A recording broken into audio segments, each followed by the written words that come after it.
8 бөлім. Өзіміздің ішкен жегемізден арылмайтын ақшадан келген күннен бастап таршылық көргенім рас. Басқа жігіттер сияқты даяшы болып ақша табуға бардым. Бірақ тез шаршап, онан қалды администратордың айқайынан ақша табу мүмкін емес сияқты болып көрінді. Ондай мардымсыз ақша болса да жетпейді. Таяқ жемеу үшін, оңай ақша табу үшін жөзекшелікпен айналысуды жөн көрдім. Басқа амалым жоқ. Шәкіртақым түскен бойда базар аралап, қыздар киетін қысқа белдемше, ашық киімдер, іш киімдер сатып алдым. Бойым ұзын болғасын таңгетке алып жүруге ыңғайлы. Сосын парик пен бояулар, иіссу, сумка болса да жеп-жіңішке арықпын. Даусым да қыздар секілді. Түрім де сап-сары. Сатушылардың бәрі мені қыз деп ойласа керек. «Девушка, киіп көріңіз, сізге жарасады» деп қояды. Қайдан білсін менің еркек екенімді. Үстіме кең боп тұратын киім кигесін бәлкім шатастырған болу керек.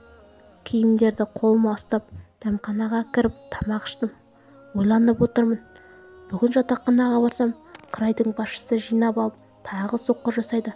Одан да таңертеңге дейін вокзал жағалап, ақша табу керек деп жоспарладым. Уақыт шіркін өтіп болмады. Біраз жерді араладым.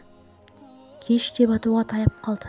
Үлкен сауда орталығында дәретханаға кірдім. Әйелдер жағына кіріп, асығыс киімдерді киіп, парик тағып, сосын омырау жағыма өзімнің киілген шұлығымды домалақтап тыға салдым. Сосын үстіме иіссуді сонша сеуіп, бетімді, көзімді қанық түспен бояп, ернімді шиедей қылып, кәдімгі жезөкше қыздар сияқты шыға келдім. Жаяулатып вокзал көшесіне тартып келемін. Өзімді ерекше сезініп, еркек болғаннан қыз болған қандай күшті деймін. Көшедегі еркектердің көздері менде. Айнадан қарағанда өзіме ғашық болдым десем өтірік емес.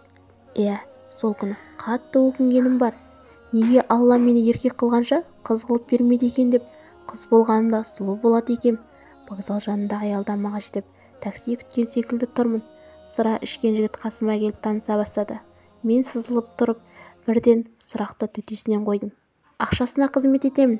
Жай танысу болса, уақытымды алмаңыз. Оның да іздеген сол екен. Көздері жайнап кетіп, «Кеттік қонақ үйге» деп такси ұстады. Солай алғашқы клиентімнен ақша таптым. Тағы да 2-3 клиенттен жақсы ақша таптым. Одан кейінгі клиентімнен таяқ жедім. Әрине, ұл болғаным үшін. Қашып үлгірдім. Студенттік өмірімнің тең жартысы жезөкшелікпен таяқ жеумен өтті. Олай ақша табу деген өтірік екен. Арыңды сатсаң да ақша оңай келмейді екен. Таяқ жеп, бір жерімді сатып, тапқан ақшам бәрібір қырайдың басшысына кетеді.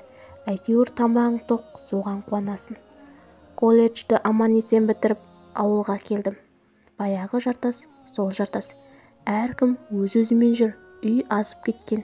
Бұрынғы әкімнің баласы қызметі жоғарылап, басқа қалаға кетіпті. Әйтеуір ол жоқ, соған қуандым. Үйде армансыз ішіп 3-4 ай жаттым. Баяғы сол әжемнің бөлмесінде. Бірде түс көрдім. Әжем маған қатты ренжулі.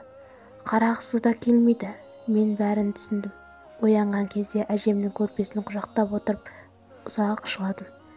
Ана дүниеге барғанда әжемді құшақтай алмайтыныма іштей күйініп барамын.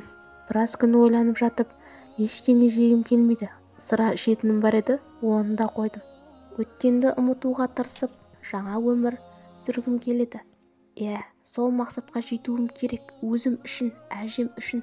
Кешке мал бағып келген көкеме: «Көке, қасыңа мал бағуға аласың ба? Бағып үйренейін. Бірақ ақша төлейсіз, баққан еңбегіме» деп едім. Көздері бақырайып шошып кетті. «Әкеңнің аузы ақша дейді ғой. Өз малым, ешқандай ақша жоқ. Айттым ғой сіздерге басында, малмен мал болып кеткен деп. Бір үйдің адамы болсақ та, ол малдарын қызғанады. Ойлайды-ау, арғы дүниеге алып кетемін деп. Болса да сол жиған тергенім маған қалады». Көкемнің ойын түсіндім. Негізі ақша жинап, өз денсаулығымды реттейін деген ойым еді. Көшеге шыққым келмейді. Түнді білесіздер, жын-жыпырдың көше кезіп жүретін кезі. Жын-жыпыр деп ауылдың қуып кеткендерін айтып отырмын. Ішіп алып, көріп қалса ұрып, арақ әкеліп бер деп әбден мазаңдалады. сол себепті көшеге шықпаймын.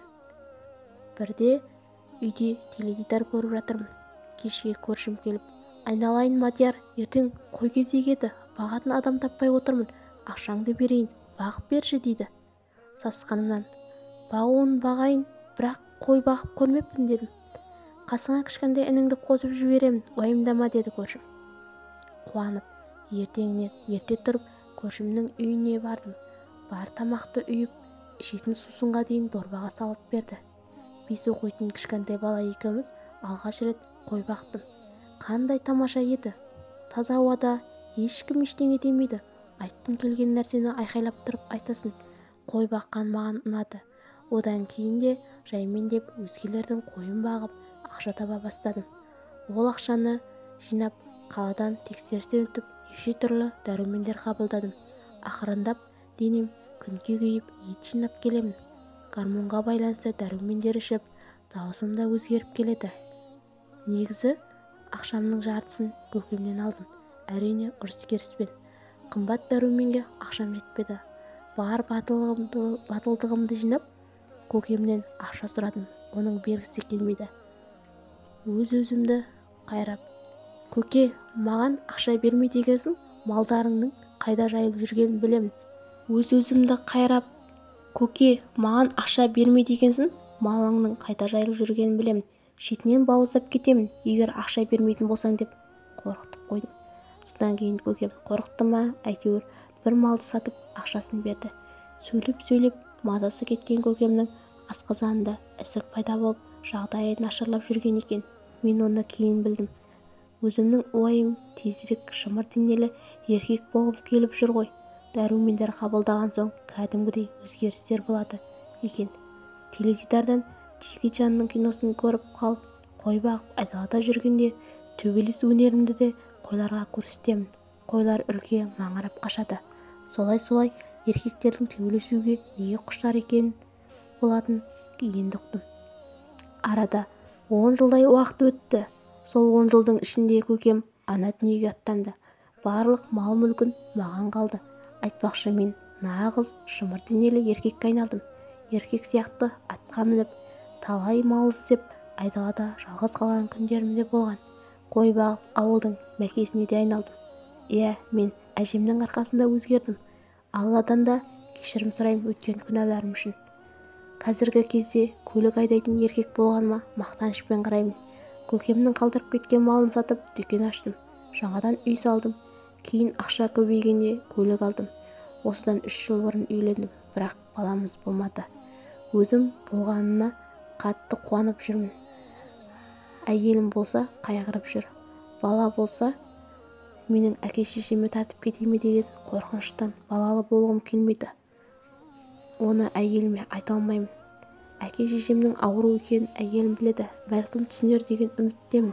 Әке-шешем тірі, бірақ бұрынғы ескі үйінде тұрып жатыр. Айтқым келгені, тағдырды өзгерту әр адамның өз қолында екен. Қыз болып туылсаң да, еркек болып туылсаң да әлсіз болмау керек екен. Еркек бола қыз болғым келді, бірақ қыздардың да өмірі қиын екен. Әлсіз болсаң, бәрі сені таптап кетеді. Инстаграмда жиі отырамын. Инстаграмда зат сатамын. Абайсызда сіздің парақшаңызды көріп қалып, осынша тағдырларды оқып шықтым. Менің де мұңымды барлығына паш еткім келді. Осы парақшаны ауылдағы ұстаздарым да оқиды екен. Солардың бәлкім есіне бірдеңе түсер ме екен деген оймен жаздым. Сізге көп рахмет. Мен осынша жылға бойынғы жан сырымды ақтардым деген кейіпкер әңгімесін аяқтады.